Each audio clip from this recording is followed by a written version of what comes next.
Yesterday we were talking about the reality of evil and evil being a means, and we were talking also about the relationship between the body and the soul. Now, one of the kickoffs was this story about Joseph, the brothers who want to kill him, and Reuven who saves his life by having him thrown into the pit because he might be in an intermediary condition of merit where, if he's thrown in the pit, he'll be saved by a miracle, whereas if the brothers try to kill him, they'll succeed in killing him. So then being thrown into the pit is how he survives. And we said under those conditions, if you ask, what does God want? You're saying that if the brothers try to kill him directly, they'll succeed and he'll die. You're thrown into the pit, God will do a miracle to keep him alive. So does God want him alive or dead? What does God want? We said yesterday that asking that question is a mistake. You should be very wary of someone who says that asking a question is a mistake. What do you mean? You're putting a clamp on your brain, not allowed to ask questions? In this case, it's a mistake because what sounds like one question is really two. Two questions are being conflated, pushed together, not being distinguished, and that causes confusion. The two questions are this: what does God want for Joseph at the hands of the brothers? And the other question is, what does God want for Joseph in the pit? Those are two different conditions, and God may very well have different decisions for each of them. What encourages people to make a mistake here is thinking that God's decision for Joseph's life should depend only on Joseph. It should depend only on whether Joseph's life is over, whether he's done everything he needs to do, or whether he's so evil his life isn't worth defending. That's a natural thought, but it doesn't have to be true. It can be, and that's what we're being told here, that God's decision for Joseph's life depends also in part on the other people he's interacting with. And so, the Orach Chaim that I was quoting says, when Joseph's in the pit, it's only Joseph that's at stake. When the brothers catch Joseph and kill him directly, it's Joseph versus God's commitment to the free will of the brothers. And it can be that God's commitment to the free will of the brothers overrides Joseph's hold on life. In which case, if he's thrown in the pit, he'll live. And if the brothers try to kill him, they'll succeed in killing him. If you ask what God wants, you have to separate out the two questions. Now, how could it be that God's decision for the two scenarios is different? Well, then I told you what Yaakov Weinberg said, that free will is very important. Free will is the purpose of creation, that man should be self-creative, as we said yesterday. And man is self-creative only by exercising free will. To interfere with free will is to limit the entire purpose of creation. Snakes and scorpions are trivial.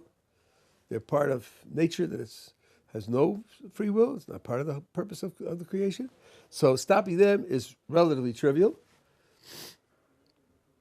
And then preserving the free will of the brothers. Notice, the free will of the brothers set on performing a criminal action. Still, preserving that free will may be more important than Joseph staying alive. And that will be the case, said Rav Weinberg, when Joseph staying alive is promoted by mercy. Joseph hasn't earned, through the standard of strict justice, he hasn't earned the right to be alive. God is keeping him alive just through mercy. Under those conditions, the commitment to the free will, even of a criminal, overrides the life of the victim. If the victim is so spectacularly successful in his moral and spiritual life that he has earned the right to live even at the high standard of strict justice, then God will indeed frustrate the free will. The free will isn't infinitely important, but it's important enough to override life that's being sustained through mercy. That's what we said yesterday. Is it clear what we're saying over here? Okay, now, first of all, I want to enter a footnote which I hinted at yesterday. I think is very interesting. This structure of asking what does God want and getting confusion because you've conflated two questions together, and if you pull them out, make them separate, and indeed, with respect to free will, then you can make them consistent and meaningful. This comes up in other cases as well. Let's consider George Schwartz. George Schwartz goes to the local McDonald's and orders a double bacon cheeseburger, and they deliver it to him, and he pays the bill, and he eats it with obvious relish, and walks out of there. George Schwartz! Now, let's ask, what does God want here? Does God want George Schwartz to eat the cheeseburger or not? You say, well, look, God commanded kashrus. So obviously he doesn't want him to eat the cheeseburger. Okay, but if he doesn't want him to eat the cheeseburger, how does he manage to do it? After all, George isn't stronger than God. George can't outwit or overrule God's will. If God's will is that he should not eat a cheeseburger, then he can't do it. It's impossible for him to do it. And of course, as you know very well, every day that goes by, there are George Schwartzes that eat cheeseburgers. So here again, it sounds like whatever you say, you're in trouble.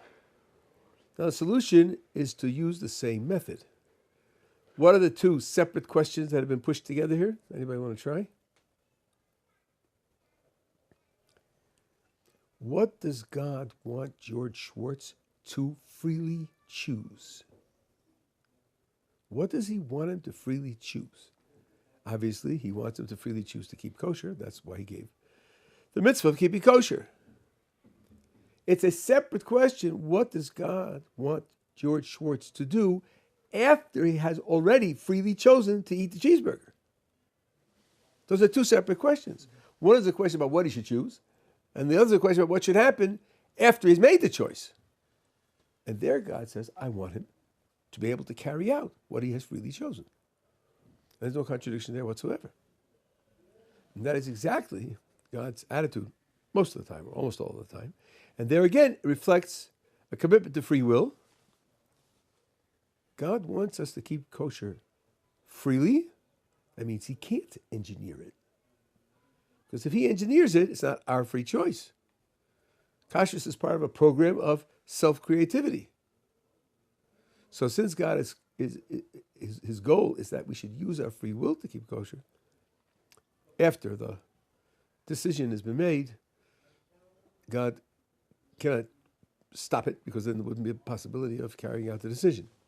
Now, if this sounds like a tricky piece of theology, let me point out that this is something which you as parents will go through many times. I buy my child a new, now, when I was doing this as a kid, it was a 10-speed bike. That was the cat's meow. I don't know what it is today, a 25-speed bike, 104, or now they have electric bikes, you don't have to ride at all. God forbid she's using muscles. I tell the kid, he's 7 years old, so listen, this is a complicated bike. I'll teach you how to use it. Wait till I come home. It'll take you some time to learn how to use it. Wait till I come home. I'm commanding him not to use it till I get home. Could I guarantee that that would be the case? Sure I can. Lock it up. There's no problem whatsoever in preventing him from using it until I come home. But I might not want to do that. I might want to tell him don't use it and then leave it available so that he will face a moral struggle and he will grow through that moral struggle. For him to grow through that moral struggle, he has to be able to use it if he decides to use it. That has to be a real option for him. So what's my attitude? My attitude is I want him to freely decide not to use it, but I also want that if he decides to use it, he should be able to carry it out. So this is a normal policy that you have in dealing with people. I don't think it's questionable, tricky, question-begging philosophical theology to put that into God's policy for dealing with the world. And here, so when you ask, what does God want? You have to very carefully specify what are the conditions that you are talking about. Are we together? Okay. Now, we said yesterday that the goal ultimately is to get to the world to come with the body. The body has to be made into an ally of the soul. I want to describe a little bit how that works. I'm taking this from a book by Luzzatto called The Das Tunas, where he talks about it a little bit, not in very great detail, but a little bit. Well, let me give you an image to start with.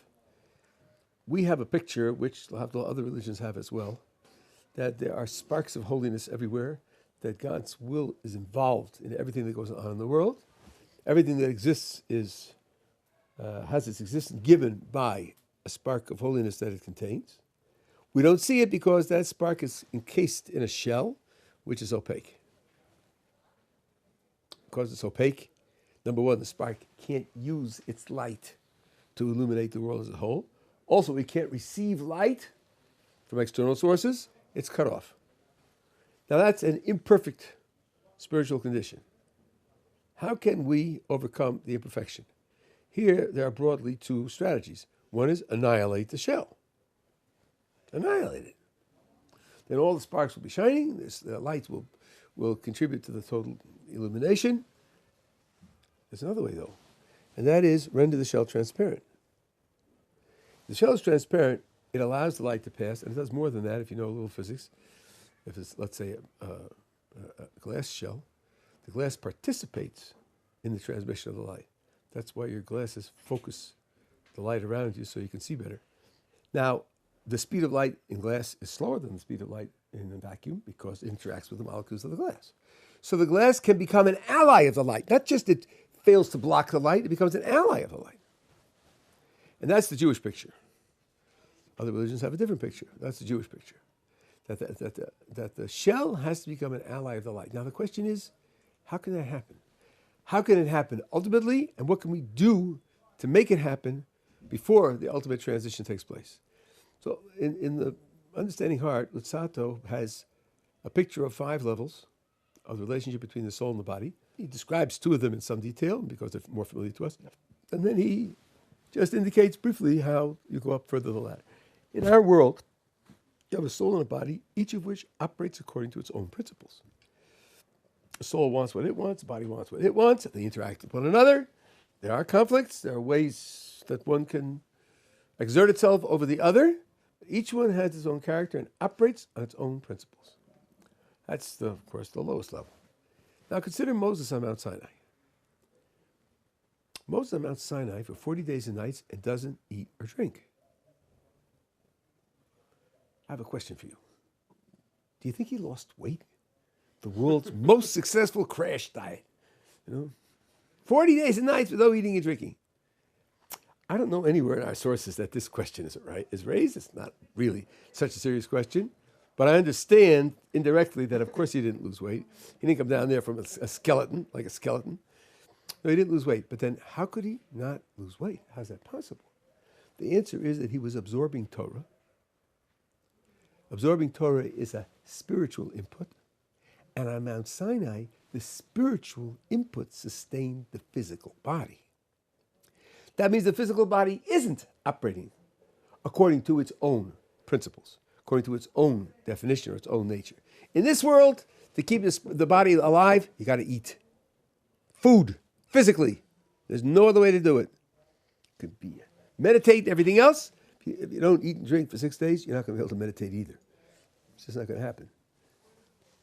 So in this world, the soul is sustained in its way by absorbing Torah. The body is sustained by ingesting food, and the 2 of them remain together as long as they're both functioning.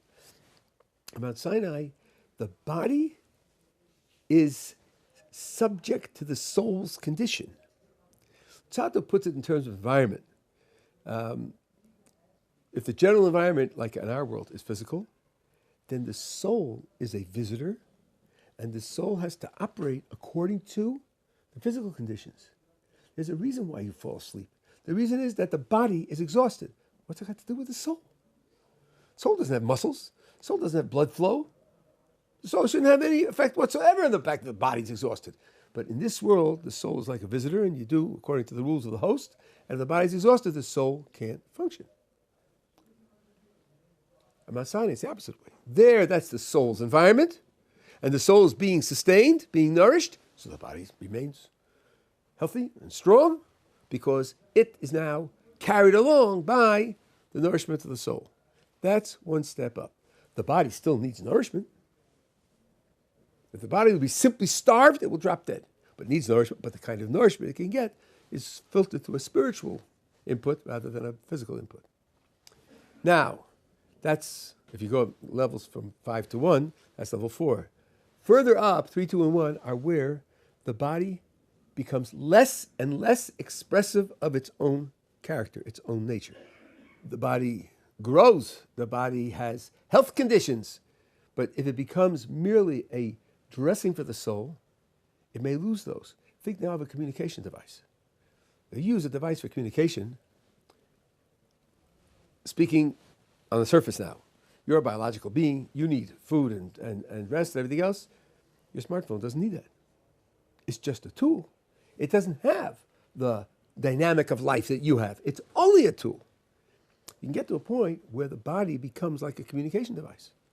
It simply mediates the interaction of the soul with things around it, but it has no demands of its own, has no needs of its own. Okay, the cell phone you have to plug in. There will come a time when it won't have to do that. It will absorb electricity from the air. They're talking about that. Having generators in the air. What will happen to your body during those times? I won't get fried, I don't know. But that's what they're talking about. So the body becomes less and less expressive to the point where, just one fragment of a sentence, where in the end the body is like a memory of the soul. There once was this interactor, this mediator between the soul and its environment, because it was the kind of environment that needed a mediator. At that point, the body is just a potentiality of the soul under foreign conditions to express itself in a particular way. But now that the soul is not under those foreign conditions anymore, the body has no reality. It just has a potentiality.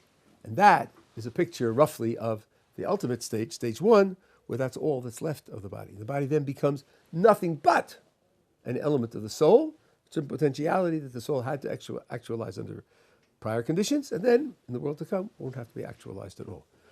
In that way, the body no longer functions at all as a barrier to the light, but we still have to understand how it could function as a facilitator to the light. What I'm going to tell you now is a speculation based on some things that Tata says. I haven't found anywhere where he talks about this in detail, but it's a speculation. When we finish this phase of history, there's going to be an immediate revelation of the minimum divine activity in making this world work. And that minimum, says Luzzatto, is that we will be able to see for every event in history that it served a good purpose. We have been talking about evil as a means to the good. That's a principle. It's a philosophical principle. We don't see it. There's a vast, vast array of historical information where we don't see it. It's a Jewish position that that's the way it is. The minimal is that we'll be able to see that each event in history was aimed at some good, was contributing in some way to the good, in some way. That, he says, we'll have when the Messiah comes. And he says that's the minimal understanding. That's an understanding that counts. But the truth is that the depth of God's activity in the world to promote the good is unlimited. It's unlimited. If I see that a child got an injection with a painful needle and it saves him from polio, so I see that's good. I may not see that because he was saved from polio, he was able to travel to Bangladesh and help people there that were in need. And so because he had polio, he wouldn't be able to do that. And maybe one of the people in Bangladesh then becomes an engineer because this guy helped him, and he goes to MIT. And at MIT, he meets some of the Jews in the Hillel house at MIT, and he becomes inspired by Judaism and becomes a convert to Judaism. That's a long way down the track. I don't see that immediately.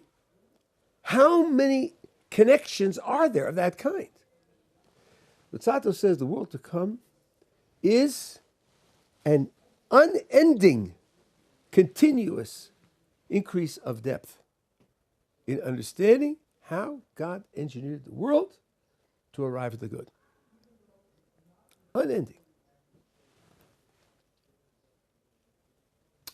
Now, why is that important? It's important because the highest relationship with God is love.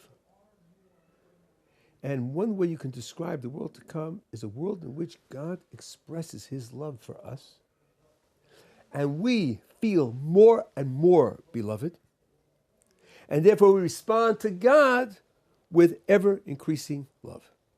So now, the goal is that ever increasing love by seeing more and more how God cared for us, took care of this detail, and that connection, and that consequence, and that long-term implication. But in order to understand that, in order to go back through history, I've got to be able to see history as it was. That means I have to be able to see history with all of its opaqueness and with all of its trials. Without a concept of the body, if the soul has been purified of the concept of the body, that's not part of its intellectual repertoire anymore, it won't be able to appreciate that. It won't be able to relate to it. It'll be like someone watching a chessboard, people playing a game without knowing the rules. What does he get out of that? Nothing. It looks completely arbitrary. If I can't perceive someone struggling with a moral choice because he's in conflict, if I can't perceive the conflict, if I don't understand what the conflict is, then I can't perceive how God set up that conflict in order for him to struggle with this choice because 16 years later he's going to struggle with a similar choice and so on and so on. I can't understand it. I can't absorb more and more appreciation for the love that God bestowed us if I don't have something left of the body in playing a role in the world to come. That's one snippet out of probably an infinity of snippets. But I think that's one element of how the body becomes an ally of the soul. It's not just it stops, not just that it stops blocking the soul, but it becomes an ally. Now, this is a phrase that Luzzatto uses over and over again. The God is mahapech, the ra to tov. Mahapech usually means to turn something over or revolutionize it, redo it, remake it. Ridding the world of evil doesn't express that concept. Ridding the world of evil just means that no longer is it an evil, the world now has become ideal, but that doesn't do anything to the evil that was there. To transform the evil into good, you have to be able to see that the evil promoted the good. When you do that, you then see how much God cared for us, provided for us, loved us, and that contributes to the love that we have, increasing without limit in the world to come. And in that way, the understanding of the evil and the participation in the evil becomes a vehicle for the ultimate good. That is one picture of what the world to come consists in and how the transformation of the body plays a role in achieving that. Are we together? Okay. Now, what about in this world? Luzzatto says that when you look at the goods and evils in this world, in particular the goods and evils for man's put here to make choices between good and evil. When he chooses good, he creates good in himself, and he thereby acquires some of God's perfection. When he does that, he becomes more godlike. That was the whole plan. He says, the good and evil for man, on each side you have two elements. One each is good character traits and bad character traits. And the other is, on the good side, intellectual understanding, and on the evil side, materialism. Good character traits and bad character traits are obvious. The components of good and bad. Why would you oppose intellectual understanding to materialism? What have one got to do with the other? Why is materialism somehow a representative, a key chief representative of the evil side? I'm putting together things he says in a variety of places. Here I'm quite confident that what I'm saying is right. The function of the material world is to hide God's presence. The material world gives the false appearance that it carries itself. You know why the world is still in existence today? Because it was in existence yesterday and nothing annihilated it. It just carries itself. It carries itself. Just like I'm alive. Why am I alive today? Because I was alive yesterday and nothing happened in between. Life just goes on until something interferes. That's the picture that we have. From our sources, that's dead wrong. God is creating the world anew, continuously. He's providing it with energy to keep it in existence. It has no inertia. It doesn't carry itself at all. Zero. The material world hides that. The reason the material world hides that is because otherwise, if we saw that around us, surrounding us, that would make free will impossible. If you see too much, if God's presence is too open and manifest, if you experience God's presence, we're not talking about knowledge now, we're talking about experience, then free will is either completely wiped out or it becomes absolutely trivial. It's like putting your hand into a fire when there's nothing to be gained by it. You could put your hand in the fire to save a child. You might do that. But if nothing to be gained by it, you're not going to put your hand in it. Don't you have free will? Well, sort of, theoretically, sure, but you're not going to do it, for sure. If God's presence were like the fire, there wouldn't be any significant free will. So God has to hide. The function of the physical world, including the body and the rest of the physical world, is to hide God's presence. By the way, if it's hiding God's presence, then he's present.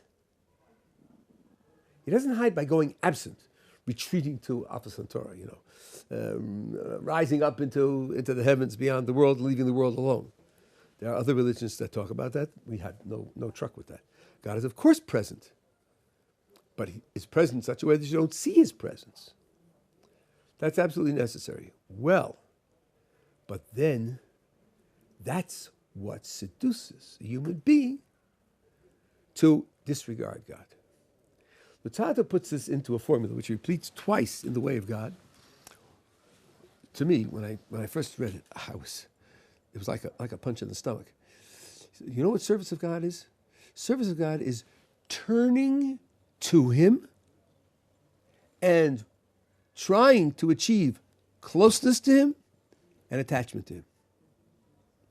So all service of God, in all forms and varieties, all applications, is turning to God and seeking, being closer, and ultimately attached to him.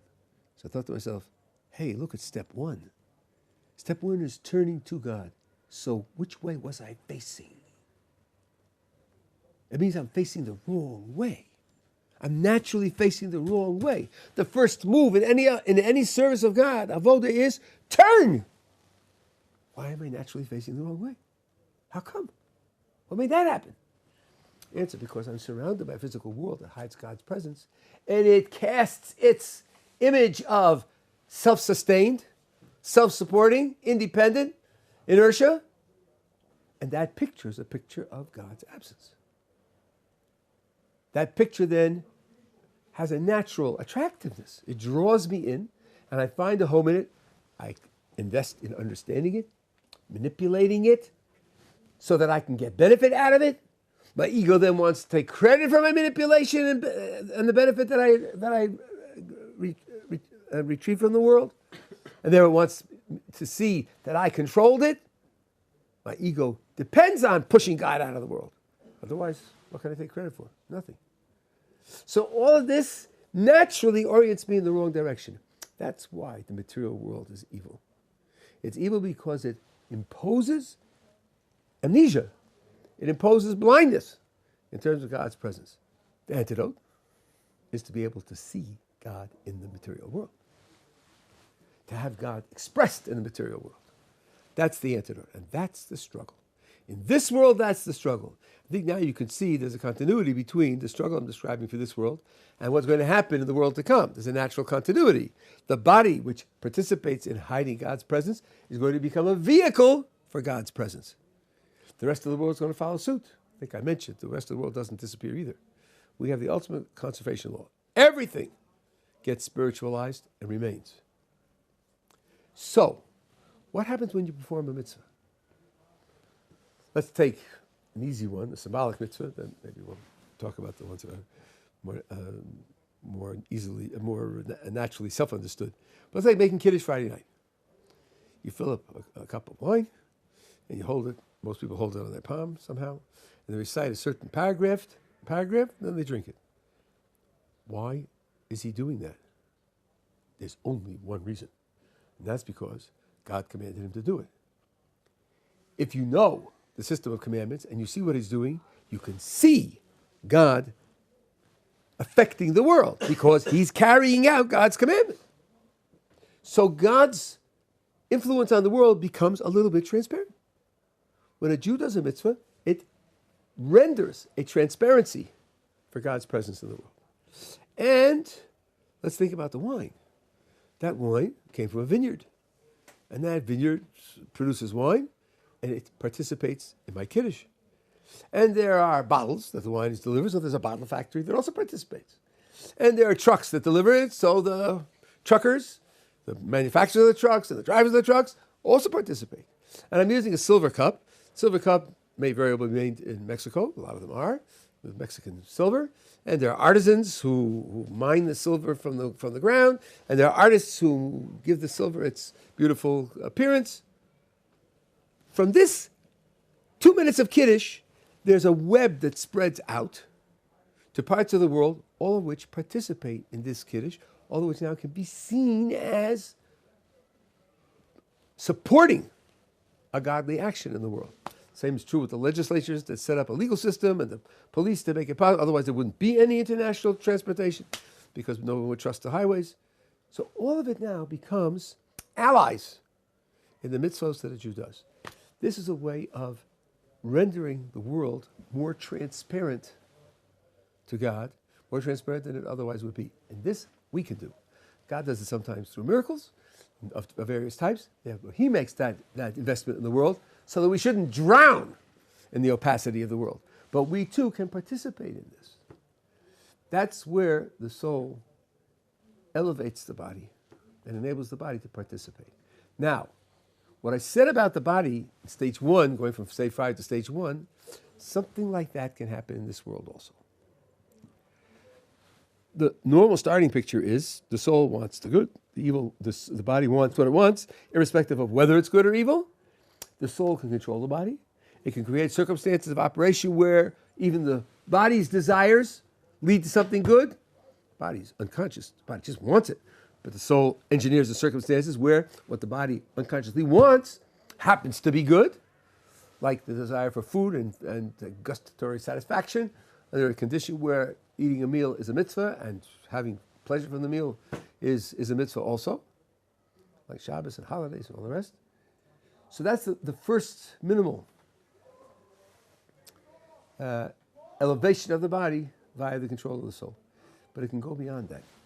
It can get to the point where the body becomes itself elevated to want the good, the right, the holy, and the spiritual. The desire for it can seep into the body. The body ceases to be a competing element. It needs food to stay alive, and it may need exercise, and medicines and so forth and so on. In terms of the physical nature, it continues to express itself, but it no longer plays the role of a barrier to God's presence. On the contrary, it becomes a natural ally of God's presence, even in this world. Such a thing can happen. And it can happen, this idea of becoming a natural ally can happen in a variety of circumstances. It's the same similar idea. Maybe some of you have heard the Jewish motto, don't rely on miracles. Ain't something on this. That's something which appears in the literature of the Talmud and the Midrash, and it is a widespread Jewish rule. I should tell you, something you should put in your memory banks just to keep when necessary. All rules in our literature have exceptions. All have exceptions. Certainly true in the oral tradition, and I think it's true, or maybe there are one or two. Maybe that rule has an exception, one or two. But the vast majority, they all have exceptions, so you should be prepared for that. You should expect that. If you find something that looks like an exception, don't think that it's an objection. There's a contradiction. On the contrary, the rules are designed to have exceptions. And this one also, don't rely on miracles, has an exception. There are people who can rely on miracles. Rabbi Chanina Mendoza, the Talmud says, at least 2 occasions, commanded miracles. There was in his vicinity a poisonous arod. An arod is either a reptile or some kind of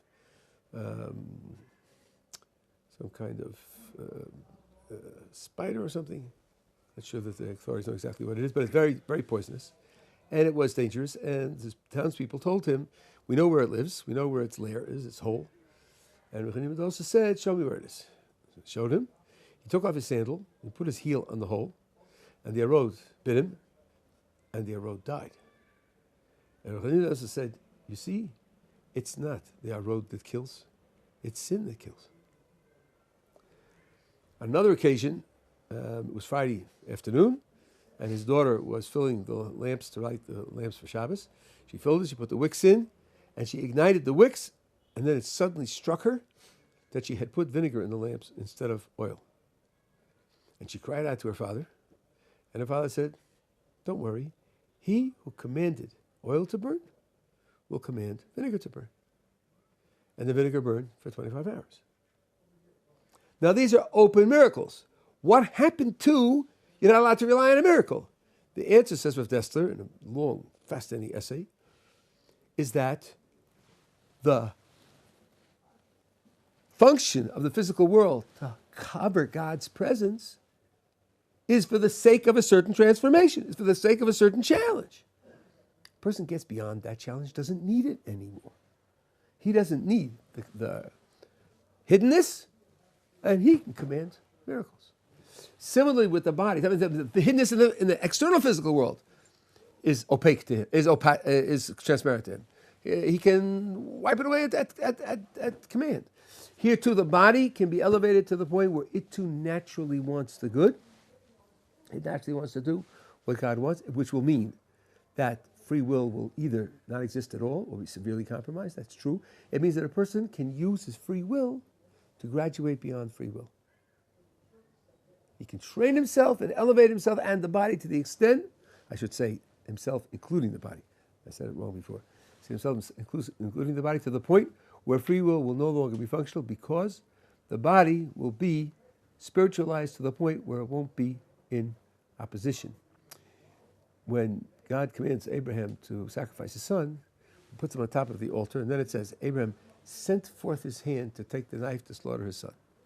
So some of the commentators say, what do you mean he sent forth his hand? Should have just said he took the knife. We know how you take a knife. Grab it in your hand. And they say his hand knew that there wasn't going to be a sacrifice. His hand knew that the sacrifice is not what God wanted. But Abraham didn't know. And Abraham can't trust his hand.